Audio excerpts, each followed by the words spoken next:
और अब आज का मुद्दा। कल देर रात मथुरा के महाभारत में एसपी सिटी और एसओ समेत 24 लोगों की मौत हो गई। इस घटना में 23 पुलिस वाले जख्मी भी हुए हैं, जबकि 40 से ज्यादा लोग घायल हैं। पुलिस की जांच में आश्रम से भारी तादाद में हथियार बरामद हुआ है। शहर के बीचों बीच इतने असले और गोला बारूद जमा किए जा रहे थे, लेकिन पुलिस प्रशासन को इसकी खबर तक नहीं थी। सवाल यही है कि क्या बगैर जानकारी और तैयारी के पुलिस ने जवाहर बाग पर धावा बोला था? इस पर हम करेंगे बड़ी बहस, लेकिन पहले देख लेते हैं रिपोर्ट और बहस करेंगे ठीक 5 मिनट 16 सेकंड के बाद।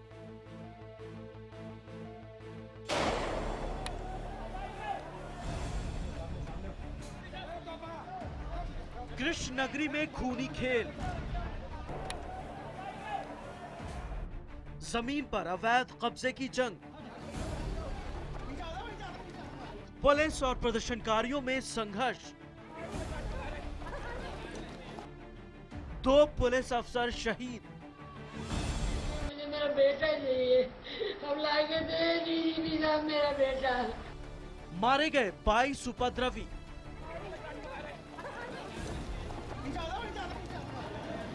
कृष्ण की नगरी मथुरा उस समय जंग के मैदान में तब्दील हो गई, जब पुलिस जवाहर बाग में अतिक्रमण हटाने के लिए पहुंची। सत्याग्रह के नाम पर कई एकड़ सरकारी जमीन पर कब्जा जमाए बैठे अनशनकारियों को जब यहां से खदेड़ा गया तो वो पुलिस कर्मियों से भिड़ गए। इसके बाद यहां जमकर तांडव हुआ। बेखौफ प्रदर्शनकारियों ने यहां पुलिस वालों पर गोलियां चला दी। देखते ही देखते यहां खूनी संघर्ष छिड़ गया। चारों तरफ आगजनी, पथराव और गोलियों की आवाज सुनाई पड़ रही थी। तमाम यहाँ पुलिस फोर्स आ चुका है। स्थिति यहाँ अभी भी ये लोग जो है उपद्रवी हैं, जो कब्जाधारी हैं, पुलिस पर लगातार फायरिंग कर रहे हैं और पुलिस को यहाँ से पीछे खदेड़ने का प्रयास कर रहे हैं, लेकिन पुलिस है कि इनके साथ में संघर्ष कर रही है। मामला इतना बढ़ गया कि स्थिति को संभालने के लिए दूसरे जिलों से पुलिस बल को बुलाना पड़ा। तब तक काफी देर हो चुकी थी। जवाहर बाग में घुस रहे एसपी सिटी और थानेदार को गोली लग चुकी थी। दोनों की मौत हो गई। मेरे बेटे को मरवाने के लिए मथुरा भेजा।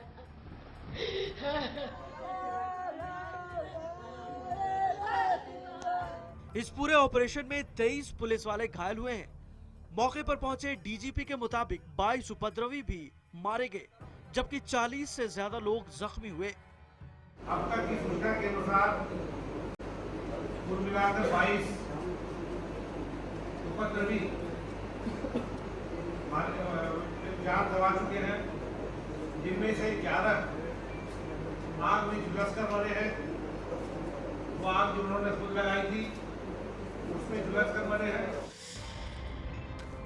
कब्जे में लेने के बाद पुलिस को जवाहर बाग से 47 कट्टे, 6 राइफल, 178 जिंदा कारतूस और 5 गाड़ियां बरामद हुई है। पुलिस ने इस मामले में 300 लोगों को गिरफ्तार किया है। अब वो प्रदर्शनकारियों के मुखिया राम वृक्ष यादव की सरगर्मी से तलाश कर रही है, जो कि घटना के बाद से ही फरार है। अभी तक हमने 47 कट्टे और 6 राइफलें और 178 जिंदा कारतूस बरामद किए हैं। 124 लोगों की गिरफ्तारी बलवा करने और हानि को नुकसान पहुंचाने और मर्डर के लिए उनकी गिरफ्तारी हुई है। मथुरा में हुए मौत के तांडव को सरकार, पुलिस और प्रशासन की चूक मान रही है। हालांकि मंत्री शिवपाल यादव ने साफ कर दिया है, घटना की सीबीआई जांच नहीं कराई जाएगी, लेकिन उच्च स्तरीय जांच कर दोषियों पर तुरंत कार्रवाई की जाएगी। होम मिनिस्टर, केंद्रीय होम मिनिस्टर जी से भी बात हुई है, मैंने उनको भी जानकारी दी है। जो घटना हुई उसकी जांच भी, हालांकि कमिश्नर स्तर पे जांच की जाएगी और जो दोषी हैं उनके खिलाफ कानून के अंदर कार्रवाई होगी। जांच करके इनके खिलाफ कड़ी से कड़ी कार्रवाई, कहीं पर भी कोताही नहीं बरती जाएगी किसी भी तरीके। वहीं इस मुद्दे को लेकर जमकर सियासत भी हो रही है। विपक्ष ने यूपी की कानून व्यवस्था पर सवाल खड़े किए हैं। इस घटना को अखिलेश सरकार का फेलियर बताया है। पेड़ के ऊपर पहले से ही बंदूक लेकर लोग बैठे हुए हैं, तो हम उत्तर प्रदेश की सरकार से, अखिलेश यादव जी से ये पूछना चाहते हैं कि ये तैयारी क्यों नहीं थी पुलिस की? ये इंटेलिजेंस कहां नदारत थी? समाजवादी पार्टी का उत्तर प्रदेश का शासन निकम्मा और नाकारा साबित हुआ है। मथुरा जल रहा था, लेकिन स्थानीय बीजेपी सांसद हेमा मालिनी अपनी शूटिंग में व्यस्त थी। बाकायदा ट्विटर पर इसकी जानकारी साझा कर रही थी। मामले को तूल पकड़ता देख उन्होंने ट्वीट हटा लिया, लेकिन अब वो समाजवादी पार्टी के निशाने पर है। अगर भीड़ अपने आप को देशद्रोही सिद्ध करना चाहे, अगर लोग असला इकट्ठा करके सरकार से मोर्चा लेना चाहें और जमीन पर जबरदस्ती कब्जा करना चाहें, तो उनके खिलाफ कार्रवाई होगी, निश्चित होगी। पुलिस जांच में जुटी है और नेता बयानबाजी में, लेकिन इस खूनी खेल में जान गंवा चुके 2 जांबाज पुलिस अफसरों को इंसाफ मिल पाएगा या फिर सियासत के बयान में गुम हो जाएगा? पवन गौतम के साथ जावेद अख्तर, मथुरा, IBN 7। मथुरा में इस महाभारत पर और कई बड़ी चूक भी देखने को मिल रही है। इसके बाद कुछ सवाल खड़े होते हैं, वो सवाल पहले हम आपके सामने रख रहे हैं। पहला सवाल ये कि क्या पुलिस ऑपरेशन के पहले खतरे को भांपने में पुलिस नाकाम रही है, इंटेलिजेंस एजेंसीज नाकाम रही है? क्या इस मसले पर खुफिया विभाग पूरी तरह से फेल हो गया है? ये एक बड़ा सवाल खड़ा नहीं होता? उपद्रवियों के मुखिया रामवृक्ष यादव को किसकी शय मिली हुई थी? इतने लोगों को, इतने असले को इकट्ठा कर लिया, आखिर कौन है इसके पीछे? क्या प्रशासन पर ठीकरा फोड़कर पुलिस प्रशासन पर जिस तरह से अखिलेश यादव अपनी बात कह रहे हैं, वो अपना पल्ला झाड़ना चाह रहे हैं? यूपी सरकार सीबीआई जांच से इनकार क्यों कर रही है? हम आपको बता दें, शिवपाल यादव ने इनकार किया है कि पुलिस जांच कर रही है, सीबीआई जांच की कोई जरूरत नहीं है। और इस बड़े मुद्दे पर बातचीत करने के लिए कुछ खास मेहमान आज मेरे साथ जुड़ रहे हैं। समाजवादी पार्टी की तरफ से पक्ष रखने के लिए जूही सिंह हमारे साथ रहेंगी, पार्टी की प्रवक्ता है। जूही जी, बहुत स्वागत है आपका। कांग्रेस के प्रवक्ता अखिलेश प्रताप सिंह कुछ देर में हमारे साथ जुड़ेंगे।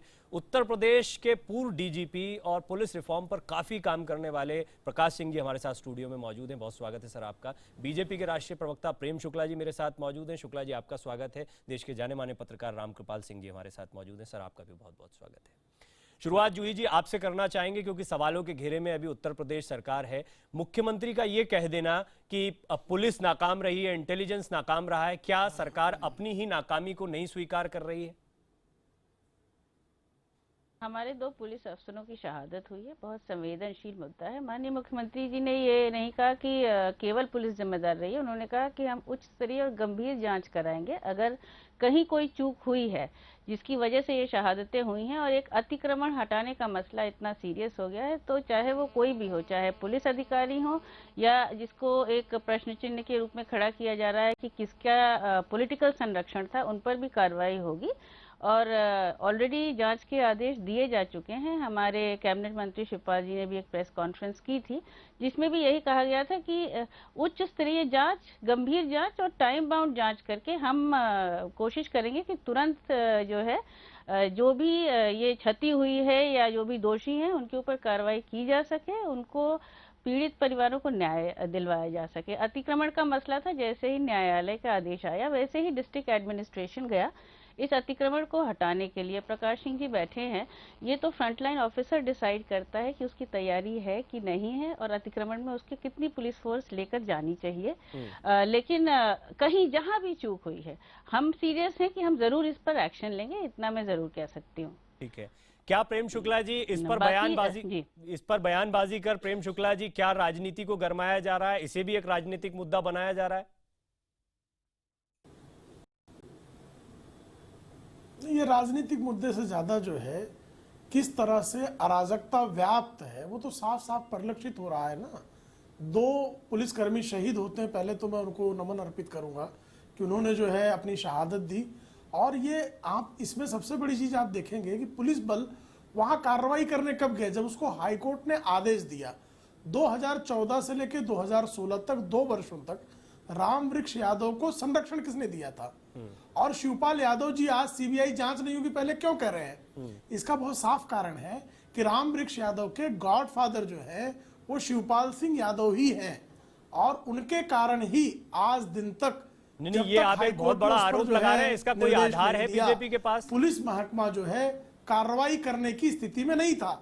मथुरा के एक सामान्य व्यक्ति से भी आप पूछ लेंगे कि जवाहर बाग को कब्जा करने को शाह कौन दे रहा था? नहीं, आप बीजेपी ने इस पर रिसर्च कर ली है, बीजेपी ने इस पर जानकारी कर ली है या लोगों से बात कर ली है? के कार्यक्रम हो रहे थे, जिस तरह से तमाम अधिकारियों की पिटाई हो रही थी, बावजूद कार्रवाई क्यों नहीं हो रही थी? प्रेम शुक्ला जी, आपसे आपने एक बहुत आप जिम्मेदार चेहरा है, पार्टी के राष्ट्रीय प्रवक्ता हैं, आपसे जानना चाहेंगे क्या बीजेपी ने इस बारे में रिसर्च कर ली है, वहां पर लोगों से बात कर ली है क्या? सामान्य व्यक्ति से पूछ लीजिए। चलिए अभी इस पर और डिटेल में बात। किसी सामान्य व्यक्ति से पूछ लीजिए कि राम वृक्ष यादव को संरक्षण किसका प्राप्त था। ठीक है। और जय गुरुदेव आश्रम से कौन से राजनीतिक व्यक्ति का जुड़ाव है, किसी मथुरा के सामान्य व्यक्ति से पूछ लीजिए। कोई बहुत विशेष जांच की आवश्यकता नहीं है। और आप इतना तो समझते ही होंगे प्रवीण जी कि जब पुलिस महकमा लगातार एक व्यक्ति पुलिस वालों के साथ, प्रशासन के लोगों के साथ आपराधिक वारदातें कर रहा है, फिर भी अगर उसकी गिरफ्तारी नहीं हो रही है, एक बहुत तो बड़ा क्या सवाल ये है। सत्ता के मैं आऊंगा जूही जी, इस पर काफी सवाल हैं जो आपसे होंगे। प्रेम शुक्ला जी, एक मिनट, अब मैं रामकृपाल जी के पास आऊंगा और उसके बाद में प्रकाश सिंह जी से इस पर थोड़ा डिटेल में बातचीत करूंगा। लेकिन सर, सबसे पहले रामकृपाल जी आपसे जवाब चाहेंगे कि इस पूरे मामले में राजनीतिक प्रश्रय का जो आरोप बीजेपी लगा रही है, राष्ट्रीय प्रवक्ता प्रेम शुक्ला तो साफ साफ शिवपाल सिंह यादव जी का नाम भी ले रहे हैं, क्या ऐसा लगता है कि बिना राजनीतिक प्रश्रय के ये इतनी बड़ी गतिविधि को यहाँ अंजाम दिया जा सकता था? ये एक बहुत बड़ा सवाल है, क्योंकि 3000 लोग इकट्ठा हो गए, असला इकट्ठा हो गया, प्रशासन को पता नहीं है, और जिस तरीके से पुलिस गई उसको देखकर ऐसा लगता है कि कहीं ना कहीं पहले बातचीत करने के लिए गए थे या बिना तैयारी के लिए गए थे, ये भी समझना जरा मुश्किल है। आपने एक सवाल जो पूछा है कि इतनी बड़ी घटना, मैं इसको सिर्फ ये कल की घटना को घटना नहीं मानता हूँ। ये तो घटना है ही है, अफसोसनाक है, दर्दनाक है। लेकिन ये बताइए कि वहाँ पे जो आप अभी दिखा रहे थे, इतने हथियार, इतने असलहा, इतने गोला बारूद बरामद हुए हैं, क्या आप समझते हैं कि ये पुलिस के नॉलेज में नहीं था? पुलिस बेचारी क्यों रही? अभी जो प्रेम शुक्ला ने कहा है, मैं व्यक्तिगत किसी का नाम नहीं लूंगा और मेरे पास न कोई जानकारी है, लेकिन जो उत्तर प्रदेश का रहने वाला हूं, मैं बता दूं कि अगर आप उत्तर प्रदेश की पुलिस को, उसके एक बड़े हिस्से को अपराधियों का बॉडीगार्ड और उनके संरक्षण में लगाएंगे, उस सूबे में, माफ कीजिएगा, क्या हालत होगी और सब लोग जानते हैं। आप ये बताइए कि वहां पे इतनी बड़ी, इतनी सारी मात्रा में चीजें इकट्ठी हो जाएं, आप कहते हैं कि किसी को पता नहीं था। पता रहता है, लेकिन पुलिस बेचारी लाचार है, क्योंकि जिसके हाथ में बंदूक थमाई है, कानून ने डंडा थमाया है रक्षा करने के लिए समाज की, उससे जब बिस्लेरी की बोतलें और पान मंगाया जाता है जिस सूबे में, उसका मॉरल क्या होता है? वो किसी अपराधी को पकड़ने जाती है, उसकी एक आंख एक तरफ रहती है, लेकिन एक तरफ देखता रहता है कि कहीं मेरी नौकरी तो नहीं चली जाएगी। तो मैं ये बता रहा हूं आपको, ये जो परिणति हुई है, लगातार ये चीज है, उसका एक विस्फोट रहा है, उसका ये पराकाष्ठा थी जो कल इस रूप में ये प्रकट हुई है। ठीक। तो इसमें देखिए, मैं कुछ ये मैं किसी व्यक्ति वो नहीं कर रहा हूं। फिर वही होगा कि पुलिस पर आरोप लगाया जाएगा, सारी चीजें पर। वे अपराधी, वे तमाम लोग, मैं अपराधी मैं उनको कहूंगा, जो अपराधियों को प्रोटेक्शन देते हैं, उनसे बड़ा कोई अपराधी नहीं है। जो चाहते हैं कि किसी पर हाथ उठाना तो हमसे पूछ करके उठाना। आज पुलिस इतनी बेबस है, आप जा करके कहीं भी, ठीक है, पुलिस बेबस है, मैं जानता हूं पुलिस बेबस है। अब प्रकाश सिंह जी, जिन्होंने अपने जीवन का एक बहुत बड़ा हिस्सा पुलिस रिफॉर्म के लिए बात करते हुए बिताया और उत्तर प्रदेश पुलिस को भी बहुत नजदीक से जानते हैं, प्रकाश जी, अब क्योंकि आपकी बात बड़ी गंभीर बात होगी और वो काफी कुछ जमीनी हकीकत को बता पाएगी, क्या ये बेबस पुलिस और राजनीतिक प्रश्रय से मिले गुंडों से लड़ाई करने वाली पुलिस की कहानी है जो हम देख रहे हैं मथुरा में? ये दो बातें ज़रा मैं ख़ास तौर से कहना चाहूँगा। पहली बात तो, इन्होंने जो अतिक्रमण किया था वो शहर के एक बीचों बीच क्षेत्र में था, सबकी जानकारी में था, 2 साल से भी अधिक से शायद ये चल रहा था। पहला सवाल तो जो मेरे दिमाग में उठता है कि हाई कोर्ट को इसमें क्यों पढ़ना पड़ा? क्या वहाँ के commissioner, DIG, IG, SP, district magistrate को ये नहीं दिखा था और उन्होंने अपने इच्छा शक्ति से और अपने अधिकारों का प्रयोग करते हुए इस अतिक्रमण को क्यों नहीं हटा दिया शुरू में ही? अक्सर देखा जाता है कि शुरू में किसी समस्या से आप नहीं निपटते हैं, जब वो एक विकराल रूप धारण कर लेता है तब उससे निपटने जाते हैं और फिर उसका नतीजा आपने देखा किस तरह हुआ। 24 जाने चली गई। तो मैं समझता हूँ कि एडमिनिस्ट्रेशन आज की तारीख में इतना कुछ मतलब निष्क्रिय सा हो गया है और अपनी जिम्मेदारी को निभाने में उसको इतनी दिक्कत होने लगी है, दबाव में है, नहीं दबाव में है या लोगों ने अपनी जिम्मेदारी छोड़ दिया है और सोचते हैं कि ठीक है राजनेताओं की नौकरी करो और अपनी संपत्ति बढ़ाओ, बस इसी में नौकरी है आजकल। और मतलब देश के संविधान के प्रति, देश के कानून के प्रति, देश के जनता के प्रति जो निष्ठा होनी चाहिए वो आज के अधिकारियों में मुझे मतलब बहुत बहुत क्षीण दिखती है। अगर अधिकारी वर्ग अपना काम समय से करे तो अदालत को बीच में पड़ना ही ना पड़े। एक तरफ तो हम अदालत को कहते हैं कि साहब जुडिशियल ओवर रीच है और दूसरी तरफ आप अपना काम नहीं करते। तो पहले तो मैं ये सवाल इनके लोकल एडमिनिस्ट्रेशन पे उठाना चाहूंगा कि इन्होंने इस अतिक्रमण को शुरू में जब ये जवाहर बाग में घुसे तो क्यों नहीं उस समय हटाया, क्यों 2 साल तक इनको इकट्ठा होने दिया, क्यों इनको असलहा वगैरह एक जगह जमा करने दिया जाए। और जब हाईकोर्ट का आदेश होता है तब जाके दूसरी बात, जब आप उसको हटाने जाते हैं तो जाहिर है कि वहां पे से क्या रेजिस्टेंस होगी, क्या विरोध होगा, इसका आपको आकलन करना चाहिए था। एक लोकल इंटेलिजेंस यूनिट होता है जो ये सब बातों के लिए काम करता है कि मतलब लोकल इस क्षेत्र में क्या हो रहा है। और तो मतलब मैं समझता हूं कि जरूर इसमें कोताही हुई कि साहब उनके पास इतना हथियार है और वह जबरदस्त विरोध करेंगे।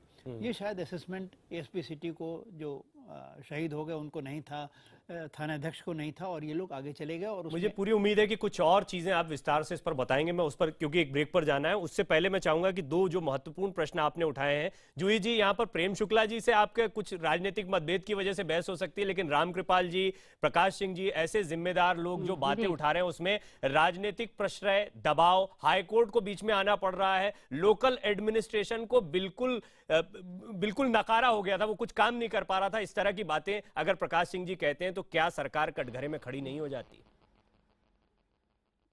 तिवारी जी, इस पर बहुत सारे मुकदमे, ये मसला 2 साल से चल रहा है, लिखाए गए थे। समय समय पर एडमिनिस्ट्रेशन ने उनसे शांतिपूर्ण ढंग से वार्ता करने की भी कोशिश की थी और उनको हटाने की भी कोशिश की थी। तो ऐसा नहीं कहा जा सकता कि माननीय न्यायालय का अचानक आदेश हुआ और अचानक वो अतिक्रमण हटाने के लिए चले गए। ये जरूर है कि कहीं ना कहीं ये फेलियर असेसमेंट का हुआ है, रणनीति का हुआ है, जिसकी वजह से शहादत हुई है। यहाँ पर बैठे हुए पैनल में सब लोग, असेसमेंट भी उन्हीं व्यक्तियों को करना था जो अतिक्रमण हटाने गए थे। तो कोई व्यक्ति अपनी जान पे खेल कर खुद जान देने नहीं जाएगा, वो जिम्मेदार अफसर थे। तो ये जरूर है कि उनकी शहादत को देखते हुए कहीं ना कहीं हम लोगों से भी इंटेलिजेंस फेलियर डिस्ट्रिक्ट एडमिनिस्ट्रेशन से हुआ है। पॉलिटिकल दबाव कोई था नहीं। ये सवाल इसलिए उठ रहा है कि असेसमेंट लोकल पुलिस या उस वक्त हाईकोर्ट का आदेश आने के बाद असेसमेंट किया जाता है, या इतने समय से ये विवाद चल रहा है तो क्यों नहीं पुलिस कोई डिसीजन ले पाती? जी, हाई कोर्ट में विवाद चल रहा था, समय समय पर बैठकें हुई और जो प्रश्न चिन्ह, मैं किसी से राजनीतिक इसमें मतभेद की क्या बात है, आपके सांसद जी ने कितनी बार ये प्रश्न उठाए, वहां पर वो कितनी अवेयर थी, किसने किस पटल पे ये बात कही। मैं इसको एक ब्रेक का वक्त हो गया, लेकिन ये भी एक बहुत दुखद बात है कि बार बार समाजवादी पार्टी की तरफ से सांसद हेमा मालिनी जी का जिक्र आ जाता है क्योंकि वो मथुरा से सांसद हैं। ये बड़ा हास्यास्पद लगता है और ये इसलिए भी थोड़ा सा चिंताजनक लगता है कि क्या सरकार अब राजनीतिक बहस में बचने के लिए वहां की सांसद के नाम का इस्तेमाल कर रही है? सांसद की क्या जिम्मेदारी होनी चाहिए? और जो प्रकाश सिंह जी ने, रामकृपाल जी ने बड़ा प्रश्न खड़ा किया है कि लोकल एडमिनिस्ट्रेशन जीरो, यानी वहां पर काम नहीं कर पा रहा है, क्या पूरे उत्तर प्रदेश की हालत ये है? इन कुछ गंभीर प्रश्नों के साथ हम लौटते हैं। मथुरा में जो कुछ हुआ है वो न सिर्फ दुखद है बल्कि एक बहुत बड़े खतरे की ओर भी इशारा करता है। जैसा एक्स डीजीपी उत्तर प्रदेश प्रकाश सिंह जी ने कुछ देर पहले कहा है कि राजनीतिक संरक्षण भी इसमें दिखाई पड़ता है, साथ ही साथ लोकल प्रशासन किस तरीके से कमजोर होता जा रहा है वो एक बहुत बड़ी चिंता का विषय। रामकृपाल जी ने भी इस पर सवाल खड़े किए। अखिलेश प्रताप सिंह जी भी मेरे साथ कांग्रेस की तरफ से जुड़ रहे हैं। अखिलेश जी, आपका भी स्वागत है। मैं शुरुआत इस सेगमेंट की आप ही से करना चाह रहा हूं, क्या आप भी समर्थन करते हैं बीजेपी की इस मांग का कि सीबीआई जांच होनी चाहिए जिसे शिवपाल सिंह यादव खारिज कर रहे हैं? देखिए, हम तो कहते हैं मजिस्ट्रेटी जांच होनी चाहिए सिटिंग जज से, क्योंकि यह एक अदालत के देख रेख में आदेश हुआ था। सरकार इतने दिनों तक क्यों, वहाँ का स्थानीय प्रशासन क्यों खामोश रही? और जब इस चीज़ को, आदेश का अनुपालन करने के लिए जब सुनिश्चित की जिला प्रशासन ने, तो उसमें आकलन, रणनीति और कार्रवाई तीनों का जो मिश्रण होना चाहिए वो क्यों शून्य था? अगर ये तीनों पार्ट पे एक्सरसाइज कर करके फिर ये लोग कदम उठाए होते तो आज हमारे प्रदेश के इतने होनहार अफसरों की बलि नहीं हुई होती, शहादत नहीं हुई होती, इतनी बड़ी घटना नहीं हुई होती। तो ये जो एक प्रशासनिक फेल्योर जबरदस्त तरीके से हुआ है।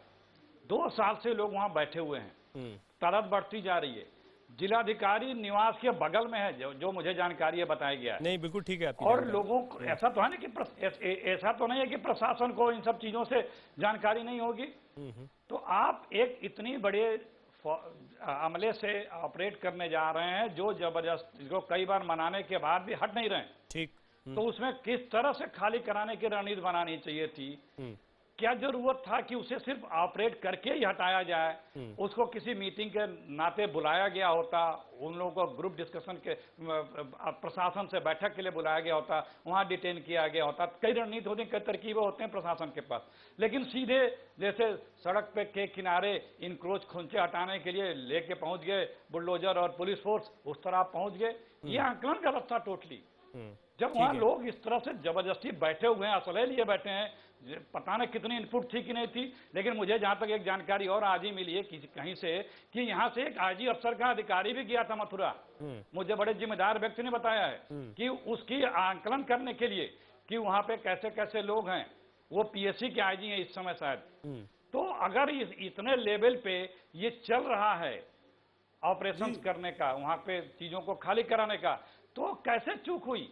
ठीक है। ये और नॉर्मल चूक नहीं है, 24 जाने गई हैं, चाहे वो जान किसी की भी हो। ठीक है, मैं अब जूही जी के पास जाऊं उससे पहले एक ठीक है अखिलेश जी, आपने बड़े इंपॉर्टेंट पॉइंट्स उठाए। जूही जी के पास जाऊं उससे पहले प्रकाश जी, एक छोटा सवाल आपसे, क्या आपको लगता है कि इस मामले की जांच के साथ सीबीआई जस्टिस कर पाएगी, या जैसा समाजवादी पार्टी सीबीआई जांच से बचने के लिए की कोई खास वजह आपको दिखाई पड़ती है?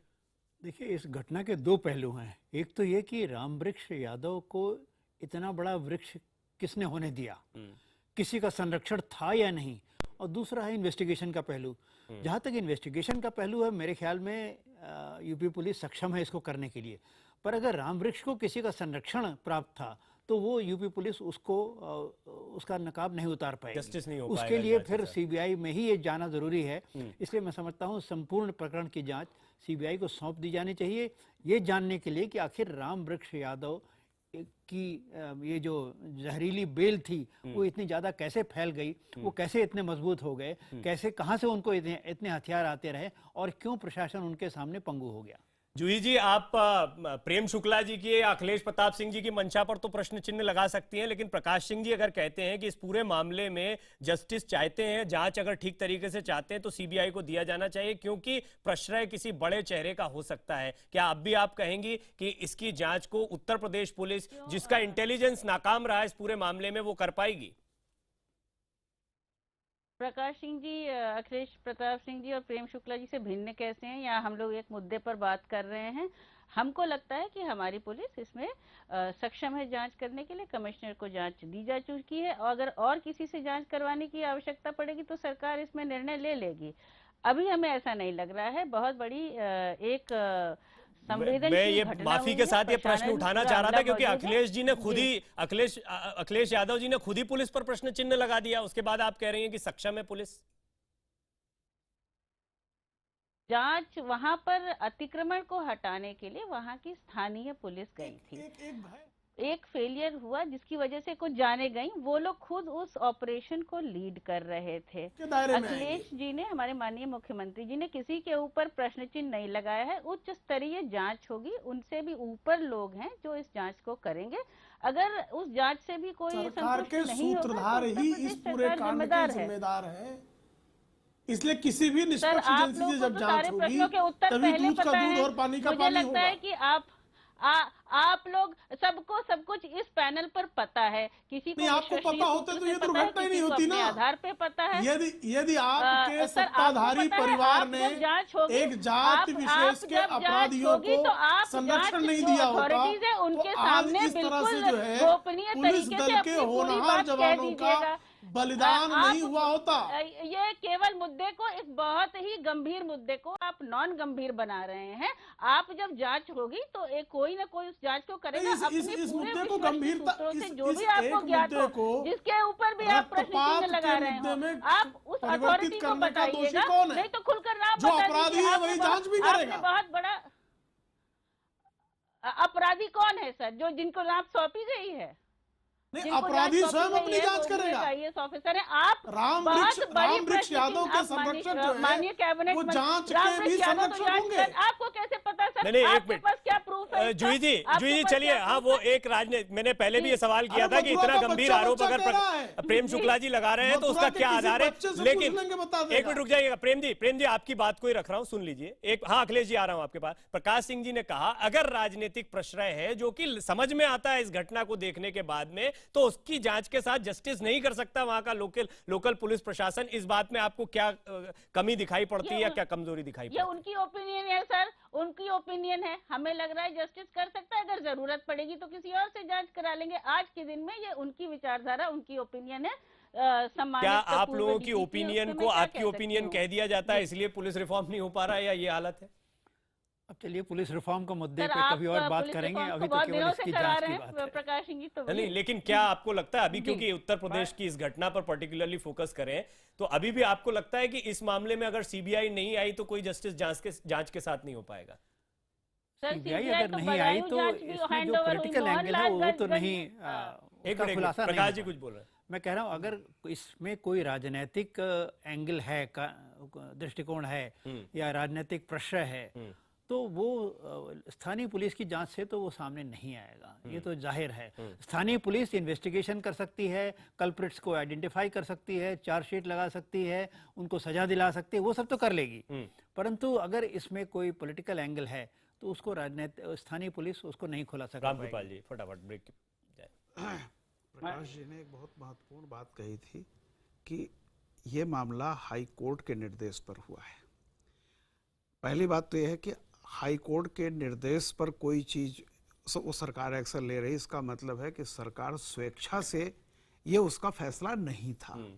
और मैं बता दूं आपको, जितनी बार अदालतों के निर्देश पर कार्रवाइयां होती हैं, अगर आप उनकी समीक्षा कर लीजिए, हमेशा आप उसमें देखेंगे कि एडमिनिस्ट्रेशन का रवैया या पूरे, मैं एडमिनिस्ट्रेशन लोकल की बात नहीं कर रहा हूं, एक पूरी सत्ता का, चूंकि जाहिर सी बात है कि अगर सत्ता चाहती तो 2014 से 16 के बीच में एक अवैध कब्जा हो रहा है उसको हटाया नहीं जा सकता था। क्या बात आप कर रहे हैं? तो इसका मतलब यह है कि जिस एक्शन को आप मन से नहीं करने जा रहे हैं या सरकार उसमें नहीं है, कोर्ट ने चूंकि कहा हुआ है, मैं आपको बता दूं कि जो ये मामला जुड़ा हुआ चूंकि कोर्ट का है, एक तीसरे पक्ष का सत्ता का फैसला नहीं था, इसलिए लोकल एडमिनिस्ट्रेशन अगर इसकी जांच करेगा तो उस पर संदेह के बादल हमेशा मंडराते रहेंगे। सभी मेहमान बने हुए हैं, अखिलेश जी के पास जाऊं उससे पहले जूही जी एक बहुत महत्वपूर्ण सवाल ये है कि जिन लोगों के पास इतना असला है, इतनी बड़ी तादाद में इकट्ठा हो रहे हैं, उनका बिजली पानी अभी तक कभी काटा नहीं गया, उन्हें निकालने की कोई कोशिश प्रशासन की तरफ से नहीं की गई। हाईकोर्ट जब आदेश देता है तब पुलिस वहां पर जाती है, कैसे इन्हें राजनीतिक संरक्षण नहीं मिला हुआ था, ये बात मान ली जाए? बहुत बार उनसे मीटिंग हुई, कई लोगों के ऊपर मुकदमे भी लिखाए गए। हाई कोर्ट का आदेश जरूर कल आया, लेकिन मुकदमा हाई कोर्ट में चल रहा था। जैसे ही आदेश आया कि अतिक्रमण वहां पर हटाने के लिए जिला प्रशासन अधिकृत है, वो वहां गया और उसने वहां हटाने की कोशिश की। ऐसा नहीं कि हम एक्शन नहीं ले रहे थे, शांतिपूर्ण तरीके से पूरी तरह उनको समझाने की कोशिश कर रहे थे। डिस्ट्रिक्ट एडमिनिस्ट्रेशन इसका इंचार्ज था। एक बात और मैं कहूंगी कि स्थानीय पुलिस केवल इसकी जांच नहीं कर रही है, कमिश्नर लेवल ऑफिसर को, जो सीनियर आईएएस ऑफिसर हैं, उनको ये जांच सौंपी गई है।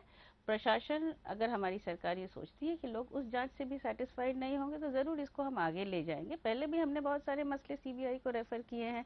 इस समय कमिश्नर इस मामले की जांच कर रहा है और जिसके पास भी जो भी तथ्य हो वो उनके सामने रख सकता है, क्योंकि इस पैनल पे सबको कुछ ना कुछ जरूर। ठीक है अखिलेश जी, आप कुछ कहना चाह रहे थे प्रोग्राम के आखिरी दौर में, आप भी अपनी बात कहें।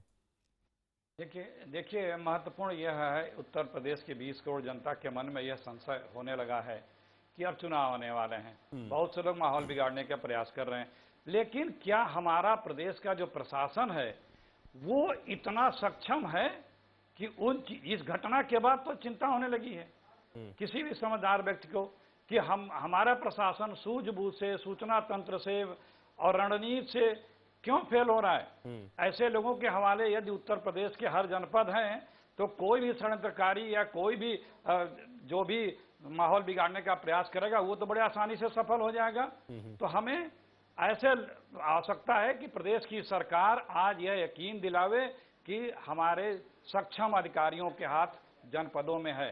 सरकार यकीन दिलाए कि हम मजबूती से पकड़ और नजर रखे हुए हैं कि जिस तरह की घटनाएं जो अभी दो ही साल पहले मुजफ्फरनगर हुआ था, कैसे इतना बड़ा बढ़ता चला गया, नियंत्रित नहीं कर पाए।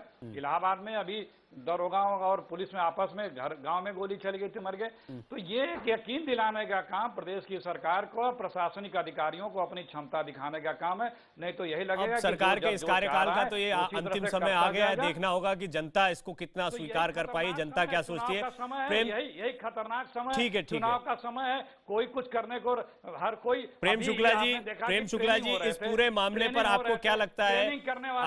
अभी उत्तर प्रदेश सरकार ने अपना ट्रेनिंग चल रही, ठीक है अखिलेश जी, बजरंग दल की ट्रेनिंग चल रही थी। अब आपको ये विषयांतर हो जाएगा। मैं जानता हूं कि आपका बड़ा मन कर रहा होगा कि बीजेपी भी इस पर पैनल पर है, तो अब आप इसमें यहाँ भी चर्चा को ले जाएं। लेकिन एक बड़ा गंभीर सवाल, 1 मिनट अखिलेश जी, बस एक सेकंड दीजिएगा, 1 मिनट दीजिएगा, वो भी कानून व्यवस्था का ठीक है, एक मिनट दीजिएगा मुझे। प्रेम शुक्ला जी, अभी अखिलेश जी ने जो कहा उस पर कभी और चर्चा करेंगे, लेकिन मेरा आपसे सवाल ये है, बहुत इंपॉर्टेंट सवाल है अंत में, क्या आपको लगता है कि अब जब सीबीआई जांच की बात नहीं कही जा रही है, केंद्र सरकार या बीजेपी इसको आगे कैसे ले जाने वाली है, इस मथुरा मुद्दे को? निष्पक्ष जांच आवश्यक है और हाईकोर्ट को इसमें स्वयं संज्ञान लेना चाहिए, क्योंकि उसने निर्देश दिया था। इसलिए हाईकोर्ट को सुनिश्चित करना चाहिए कि उसके निर्देश पर जब एक कार्रवाई हुई, उस कार्रवाई में जब हमारे अधिकारियों का बलिदान हुआ है, तो उनको न्याय दिलाना भी हाईकोर्ट का कर्तव्य है। इसलिए एक निष्पक्ष जांच का निर्देश हाईकोर्ट से अपेक्षित है, ताकि राजनीतिक आका भी बढ़िया। जो प्रकाश जी, अंत में क्या आपको भी लगता है कोर्ट को इसमें फिर से इंटरवीन करना चाहिए, कोर्ट को उनको एक बार फिर कोई आदेश देना चाहिए कानून के दायरे में? ठीक है शुक्ला जी, कोर्ट इस बात पे दखल जरूर दे सकती है कि आखिर हमारे निर्देशों के बावजूद भी इतना समय क्यों लगा, और इस मामले में गहराई में जानने के लिए कोर्ट कुछ मॉनिटरिंग मैकेनिज्म अगर सेटअप कर दे तो अच्छा रहेगा। बहुत बहुत शुक्रिया आपका, सभी मेहमानों का बहुत शुक्रिया। लेकिन इस पूरे मुद्दे पर लगातार IBN 7 की नजर बनी हुई है, पल पल का अपडेट हम आप तक पहुंचाते रहेंगे। आज का मुद्दा का सफर फिलहाल यही।